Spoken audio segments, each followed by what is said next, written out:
বন্ধুরা সবাইকে নমস্কার জানাচ্ছি।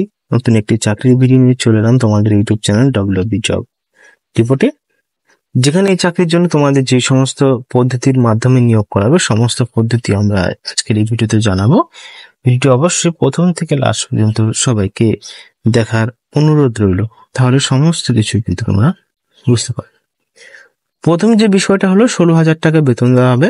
প্রথম 5 বছরের বার্ষিক 600 টাকা করে বৃদ্ধি পাবে এবং 5 বছর পর 20,000 টাকা প্লাস বার্ষিক 700 টাকা বৃদ্ধি হবে। মানে ভালো অ্যামাউন্ট দেওয়া হচ্ছে চাকরির জন্য। ভলেন্টিয়ার অপারেটর পদে নিয়োগ।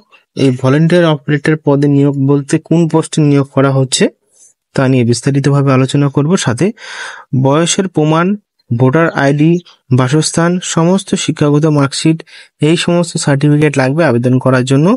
এবং 1 জানুয়ারি 2024 পর্যন্ত সর্বোচ্চ 40 বছর হতে হবে। এখানে কিন্তু 2025 চাইনি, 2024 হলেই এখানে 40 বছর হলে অ্যাপ্লাই করতে পারবে। সাক্ষাৎকার 10 নম্বরে থাকবে। অস্থায়ী ভিত্তিক ভলেন্টিয়ার অপারেটর পদে নিয়োগ। কি কি পোস্ট রয়েছে, কারা আবেদন করতে পারবেন, সমস্ত কিছু ভিডিওর মাধ্যমে জানাবো। ভিডিওটি লাস্ট পর্যন্ত সবাইকে অনুরোধ রইল দেখার জন্য। এখানে যে বিষয়টা বলা হয়েছে, চুক্তির শর্তাবলী কি বলা হয়েছে, নিয়োগ হবে 1 বছরের চুক্তিভিত্তিক। সন্তোষজনক কর্মকর্তার ফিনান্স ডিপার্টমেন্ট চুক্তি নবায়ন করতে পারবে। চুক্তি শেষ হওয়া 30 দিনের নোটিশ বা অসদাচরণ বা অদক্ষতার চুক্তি বাতিল হতে পারে জেলা প্রশাসকের সিদ্ধান্ত চূড়ান্ত হিসাবে। 1 বছরের চুক্তিভিত্তিক নিয়োগ করা হবে। আপনি যদি চাকরিটি পেয়ে যান, আপনার কাজে যদি সন্তোষজনক হয় কর্মকর্তার ফিনান্স ডিপার্টমেন্ট, তাহলে আপনাকে আরো সময়সীমা বাড়িয়ে দেওয়া হবে। অন্যান্য তথ্য, লিখিত পরীক্ষার ভিত্তিতে শীর্ষ 20 জনকে কম্পিউটার পরীক্ষা ও সাক্ষাৎকারের জন্য রাখা হবে। বিজ্ঞপ্তি জেলা ওয়েবসাইটে পাওয়া যাবে। এই রয়েছে পুরো বিস্তারিত। এবার আমরা যাব সরাসরি প্রথম লাইনে এবং সেখানে কি বলতে চেয়েছে এরা সেটা নিয়ে একটু ভেবে দেখি। তো এইখানে প্রথম আমরা চলে যাব ফার্স্ট পয়েন্ট জায়গায়, জেলা প্রশাসক ও কালেক্টর অফিস নদিয়া। ঠিকানা রয়েছে কৃষ্ণনগর, পোস্ট অফিস কোতোয়ালি, জেলা Nadia, pin 741108। Data entry operator DEO নিয়োগ।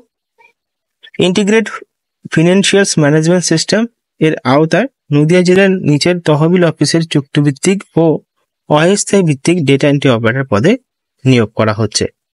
কি কি পোস্ট দেখো, যেই অফিসে নিয়োগগুলো করছে সেই অফিসগুলোর নাম কৃষ্ণনগর রয়েছে, একটি শূন্যপদ। বেতন আগে বলেছে 16,000 টাকা। প্রথম 5 বছরে বার্ষিক 600 টাকা বৃদ্ধি, 5 বছর পর 20,000 টাকা বার্ষিক 700 টাকা। তারপর 2 নম্বরে কৃষ্ণনগর 2, ওইখানে নিয়োগ করা হচ্ছে। একই রকম ভাবে বেতন দেওয়া হবে। 2টো পোস্ট রয়েছে। কল্যাণীতে একটি পোস্ট রয়েছে। এবং এই সমস্ত পোস্টের জন্য তোমাদের যে যোগ্যতা রয়েছে সেগুলো যে কোনো শাখায় স্নাতক বা সরকারি স্বীকৃত স্নাতক প্লাস সরকারি স্বীকৃত প্রতিষ্ঠান থেকে কম্পিউটার ও লেভেল সার্টিফিকেট থাকতে হবে। বয়স 1 জানুয়ারি 2024 পর্যন্ত সর্বোচ্চ 40 বছরের মধ্যে হতে হবে। পশ্চিমবঙ্গের স্থায়ী বাসিন্দা হতে হবে। নির্বাচন ক্রিয়া অনলাইন জেলা প্রশাসক নদিয়ার ওয়েবসাইটে, এই ওয়েবসাইটটা রয়েছে, জমা দিতে হবে। পরীক্ষা 3 ধাপে হবে। প্রথম লিখিত পরীক্ষা এমসিকিউ হবে 70 নম্বরে, যেখানে ইংরেজি 10 নম্বর, অঙ্ক 20 নম্বর, সাধারণ জ্ঞান 20 নম্বর, কম্পিউটার জ্ঞানে 20 নম্বর। তারপরে কম্পিউটার দক্ষতা পরীক্ষা হবে 20 নম্বরে, সাক্ষাৎকার হবে 10 নম্বরে। কি কি ডকুমেন্ট দিতে হবে আপনাদেরকে, মাদ্রাসার জন্য বা মাধ্যমিক অ্যাডমিট কার্ড, বয়স প্রমাণপত্র দিতে পারবেন মাদ্রাসা বা মাধ্যমিকের অ্যাডমিট কার্ড দেখিয়ে। ভোটার আইডি দিবেন বাসস্থান দেখানোর জন্য এবং সমস্ত শিক্ষাগত মার্কশিট, কম্পিউটার সার্টিফিকেট, অভিজ্ঞতা থাকলে সার্টিফিকেট দিতে হবে। আবেদনের শেষ তারিখ রয়েছে 31/3/2025। তো এই চাকরির জন্য সবাই আবেদন করতে পারো, কোনো অসুবিধা নেই, আবেদন করে নিও। এবং যদি ভিডিওটি ভালো লাগে অবশ্যই বন্ধুদের সাথে শেয়ার করো এবং চ্যানেলটিকে সাবস্ক্রাইব করে পাশে থাকা বেল আইকনে প্রেস করে দিও।